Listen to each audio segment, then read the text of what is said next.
In today's lecture, we will go through those reactions of ethers that involve cleavage of CO bond. For example, if this is your ether, right, your CO bond, this bond will cleave or break, right? So the reagents or the compounds that can cleave your CO bond in ethers would be HI, right? The reaction with HI is most important reaction for your exams and for all the competitive exams. You get many questions on it, right? Then you have sulfuric acid, dilute sulfuric acid, you have PCl5, right? You have acetyl chloride, then you have acetic anhydride, right? These are the compounds that can cleave your carbon oxygen bond, these bonds in ethers, right? Now this dissociation of this carbon oxygen bond depend on various factors. Which bond will break? This will break or this will break. This is the symmetrical ethers that I am showing you. But in case if the ether is C6H5O CH3, or if the ether is CH3 CH2O CH3, or it can be C6H5O CH2, this benzene ring. In such cases, which bond will break, right? Whether this will break or this will break, right? If this will break, suppose if this will break, then it will result into the formation of phenol, right? And suppose this will break, right? Suppose this will break, then it will result into the formation of, this will break, it will form your halide, phenyl halide. Similarly, if you come at this, if you look at this, if this will break, it will form ethyl halide. If this will break, it will form, this is CH3, methyl halide, right? So there are various factors on which the cleavage of your CO bond depends in ethers, right? And the mechanism of reaction, these reactions will follow either Sn1 or Sn2 reactions, right? Mechanism, sorry. So this is important. You have to, we'll see what factors determine which bond will break, right? It depends on various things that we have studied before, right? Like if in case of, if you look at this compound, if you have phenol like this, if you have this, we know it has lone pair of electrons, then these lone pair of electrons may enter into conjugation with this, with the benzene ring, right? Thereby producing a double bond, right? A partial double bond between oxygen and sp2 hybridized carbon of benzene ring, right? So this will make this bond a strong bond, right? So dissociation of this bond, right, from oxygen would be difficult comparison to the other one. These are the things that we will be looking into. So let's first start with the simple ether, this one, CH3O CH3. So if this is your ether, right, we are using HI, right? Now if you are using equimolar quantity, right, this reaction will take place at 373 kelvins.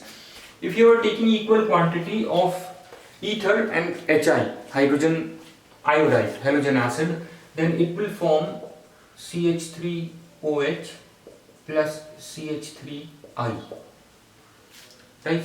Now suppose you take excess of HI,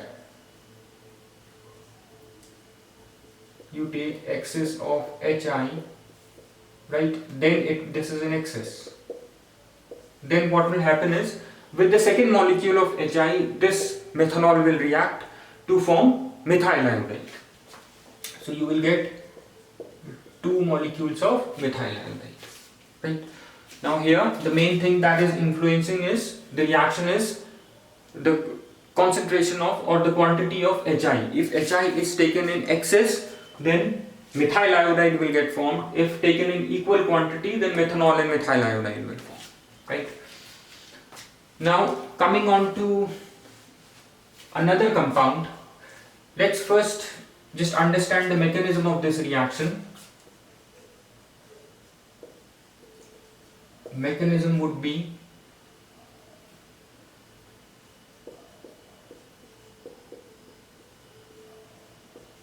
CH3 plus hydrogen plus iodine, it will form CH3O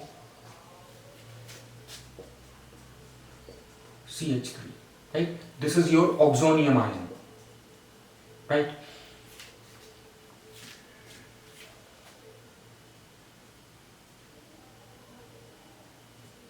This is your oxonium ion. Now you have iodine, I minus, it will attack one of the CH methyl group, right? First this proton, right, it will protonate this ether, right, to form this oxonium ion, right? Now from this oxonium ion, this nucleophile iodide will attack this methyl group, right, to form CH3I, right? Thereby what it is doing is it is breaking this bond, C carbon and oxygen bond, right? Bond between carbon of this methyl group and this oxygen, right? So it will form CH3I. So it has broken this bond, this nucleophile has broken this bond, thereby reacting with this methyl group to form methyl iodide, and rest of the molecule is your methanol, right? Now this is your methanol. Now this second molecule of methanol will react with HI, right? It will react with HI, giving you CH3I plus H2, right? So you got two molecules of methyl iodide if you take HI in excess, right? So here the mechanism that is followed, right? Mechanism that is followed is your Sn2, right? This is your Sn2 mechanism, and if you want to look at it, this is how it looks like. The transition, we know that in Sn2 mechanism we always have a transition state, right? So the transition state would be, it will look like this: CH3, CH3, then you have, let's take it this way, this is your CH3, this is your CH3, right? Now your iodine is forming bond with this, right? And with this bond will get break, right? Now you have, right, this is the lone pair, this is hydrogen atom. So this is your transition state, right, in which finally, as we have seen here, this bond will break, right? This bond will break. So here this is this bond, right? So it will form, and this bond will finally form, and this bond will break bond between carbon and oxygen, right? So it will form CH3I, because this bond will finally get formed and this will break, right? And the rest of the molecule is your CH3OH, right? This is the case when the ether is symmetrical, remember. Now what if we have an unsymmetrical ether, right? Unsymmetrical ether, like I have CH3, CH2O, then CH3. Then what will be the product, right? Which one of the two methyl groups will form iodide and which will form methanol, right? Now let's look at the reaction. If this is your ether, right, then your first you have your hydrogen and iodine, right? What it will form is CH3, CH2O, H CH3, right? This is your oxonium ion, right? Since this is your oxonium ion, now this oxonium ion, this is your oxonium ion plus I minus. This is an important step, right? Now just try to understand this. Right, now the reaction take place between, okay, one more thing, in these reactions we either take HBr or we take HI, right? Because the acidity of these two acids is high, right? Since this is a nucleophilic substitution reaction, so we know that nucleophilicity of iodine is maximum, then comes your bromine, right? So these are acidic enough, right? These are acidic enough to break the bond between carbon and oxygen. That is why we take these two acids, right? And also the associated nucleophiles with HI, you have iodide, right, which has a high nucleophilicity, and then comes your bromide, right? Now looking at this, this is the oxonium ion that gets formed when hydrogen from HI will protonate this ether. It will form this oxonium ion, right? Now this oxonium ion would be attacked by this nucleophile, right? Now this nucleophile, at which alkyl group will this nucleophile attack, right? Now there is something known as steric hindrance, right, that will come into picture, right? And as per the steric hindrance, the nucleophile will always attack the methyl group which is smaller in size, because it is easier for the nucleophile to attack the smaller group compared to the bigger methyl group, alkyl group, I'm sorry, right? Here the bigger alkyl group is your ethyl and smaller is your methyl, right? So iodide will attack methyl, right, because of steric hindrance, right? So your iodide will attack methyl, right, due to steric hindrance, right, forming methyl iodide, right? It will attack this, forming methyl iodide, right? And rest of the molecule is your CH3 CH2OH, right? So just remember, if you have unsymmetrical ether, so nucleophile will always attack the alkyl group which is smaller in size because of steric hindrance, right? Because for the nucleophile it would be easier to attack the methyl group, when we talk about this, right? For this nucleophile it would be easy to attack the smaller alkyl group of the two, right? Just remember, this is an important step. Now talking about the mechanism, this is your Sn2 mechanism. This iodide nucleophile will attack the oxonium ion by Sn2 mechanism. So in Sn2 mechanism we always have transition state, right? So let's just draw the transition state.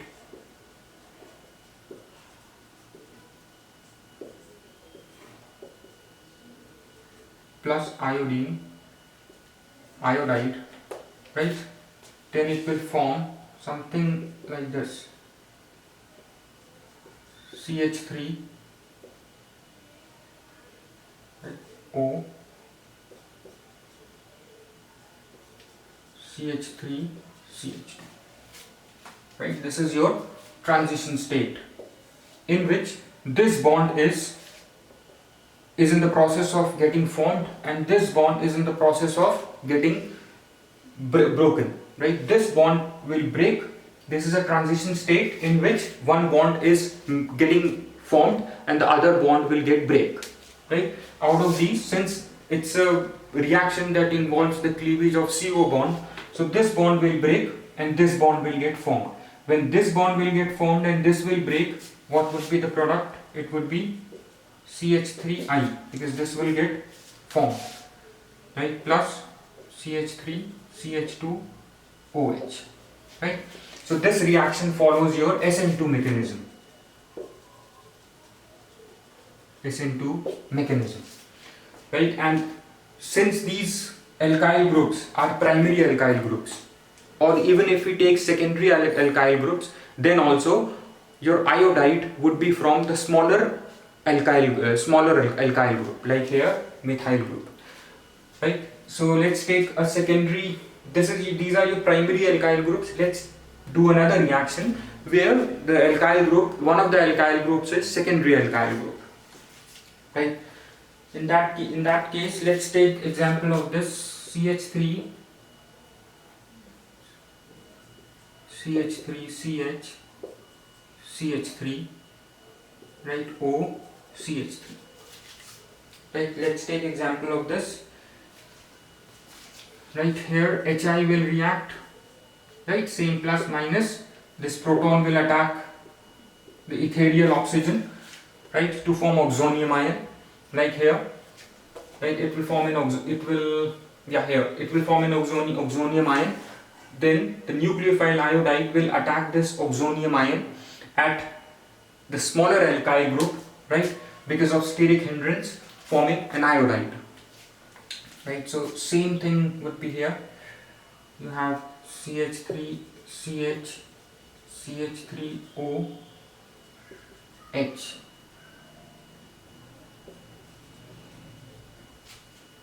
like this, plus iodide. Now this iodide will attack the smaller alkyl group, right, forming the product. See, first there would be a transition state of this form, right, in which this bond will make and this bond will break. This bond will form and this bond will break.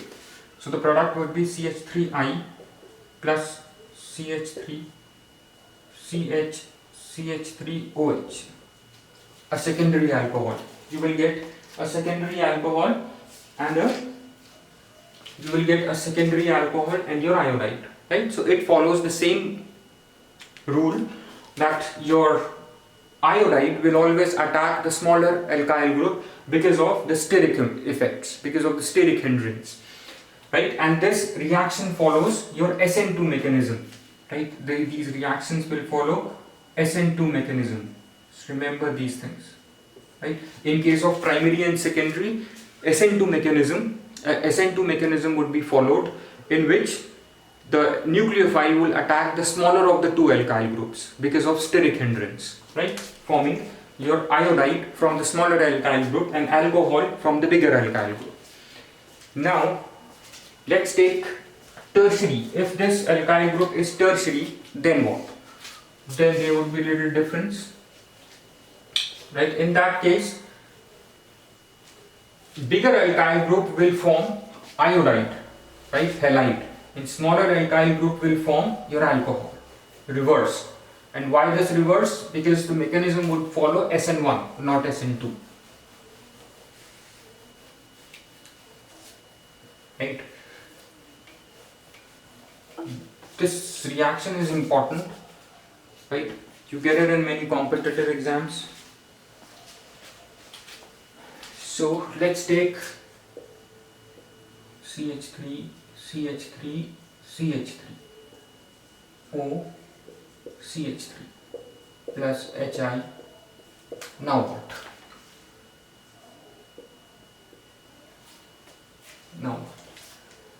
Now it would be reverse of what we have studied in the previous Sn2 mechanism.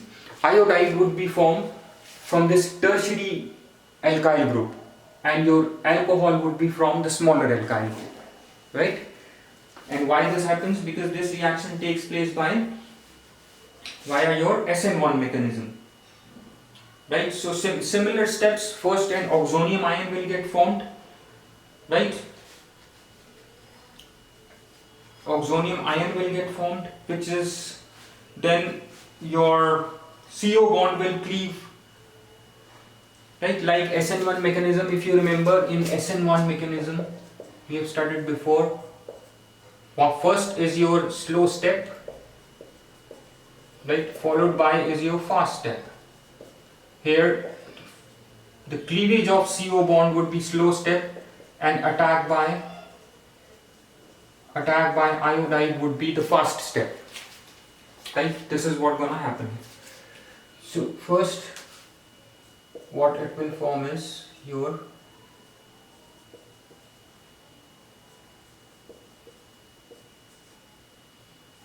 right.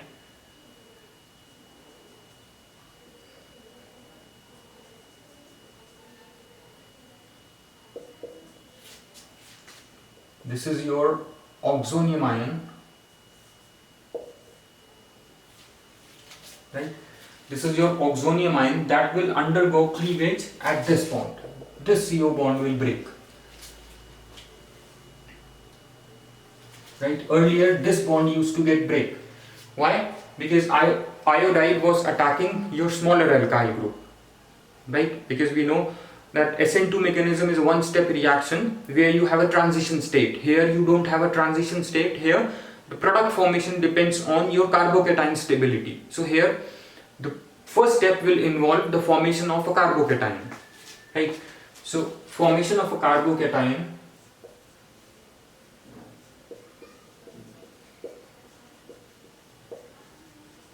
like this, right? Plus CH3OH.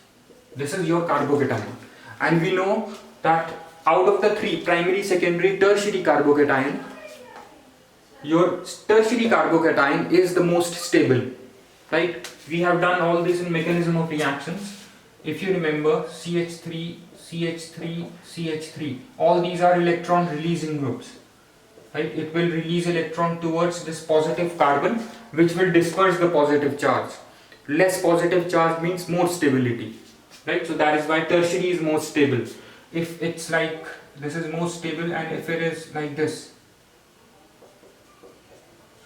here you have only two electron releasing group towards this carbon of the carbocation, right? So this is less stable compared to this, right? This is just a revision of what we have done before. So here this is your carbocation, which would now be attacked by this would now be attacked by your iodine, right? It will attack it. This is stable, so it will form a tertiary halide.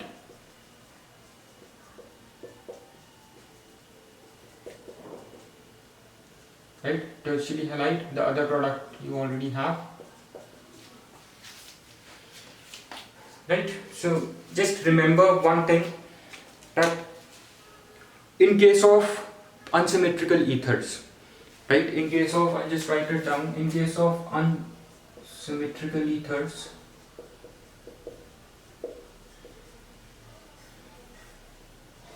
right? If alkyl group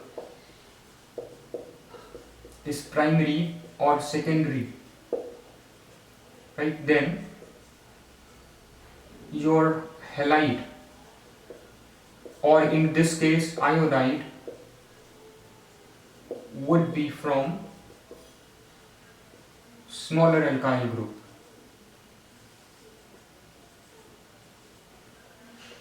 right,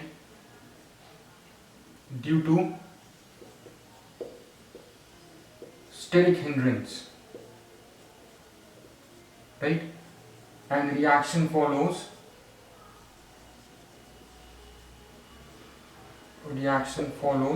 Sn2 mechanism, right? Whereas if the alkyl group, if one of the alkyl group is tertiary alkyl group, then everything reverses, right? If in case of tertiary alkyl group,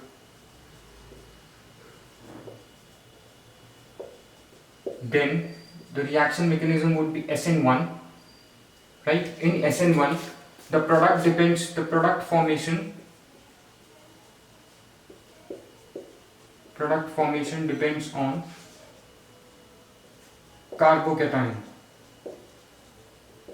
right? And here the carbocation would be tertiary carbocation, which is more stable, right? So you get alkyl halide from tertiary alkyl halide from tertiary alkyl group, right, and alcohol from the smaller alkyl group, right. I hope this is clear. Just remember the mechanism that is followed, and remember the tertiary. If you have a tertiary group, then it's a little different. Now let's talk about another group. Suppose if the compound is this,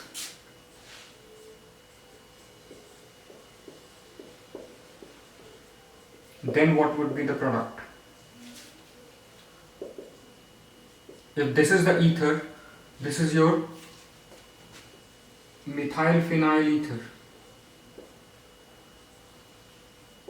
This is your methyl phenyl ether, right? Or we call it as anisole. Now, here, your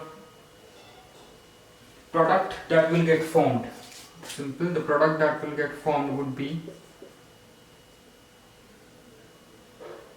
phenol, always phenol, and iodide would be from this alkyl group. So if you have this in the reactant, then you will always get phenol, right? What is the reason? The reason being, we have studied earlier when we studied phenols that oxygen atom of phenol, right? This oxygen atom of phenol has two lone pair of electrons, right, which enters into conjugation with the benzene ring, right, thereby creating a partial double bond between carbon and oxygen, which is stronger than this bond, right? It's like this. If this is your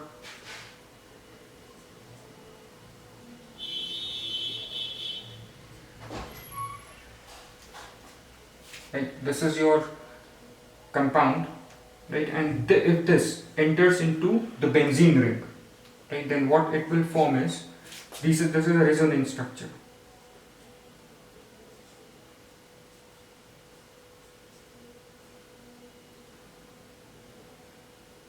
This is what will form, right? It will enter into benzene ring. This is what will get formed, right? Thereby producing a negative charge here, right, and a partial double bond character here, right? And the other thing that you have is your phenyl, right? It will make this bond the bond between carbon of sp2 hybridized carbon of benzene ring and oxygen a stronger bond. Now since this is a stronger bond, carbon oxygen bond, if we take this example, right,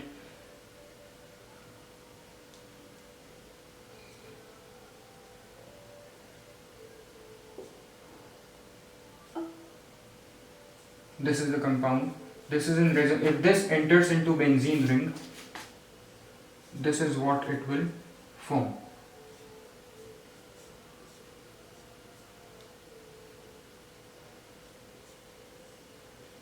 This is negative, right? Now this has a partial double bond character. When this lone pair enters into benzene ring, it will develop a partial double bond character, which makes this bond stronger bond, and this is a weak bond compared to this bond. This is a strong bond due to resonance, right? So product would be, the bond will break from here, right? Bond between carbon of methyl and oxygen will break, right, thereby forming CH3I, and always you will get a phenol, right? I hope this is clear, right? We will continue with some more different types of ethers in another video lecture. We'll take benzyl alcohol, right, a benzyl group, then we'll see what will happen, right? We'll continue that in another video lecture, right? Just remember that this is a double bond, this is a double bond here, a partial double bond character here, due to which this is a stronger bond, so it will not break. So this can break because this is weaker compared to this, right? Thanks.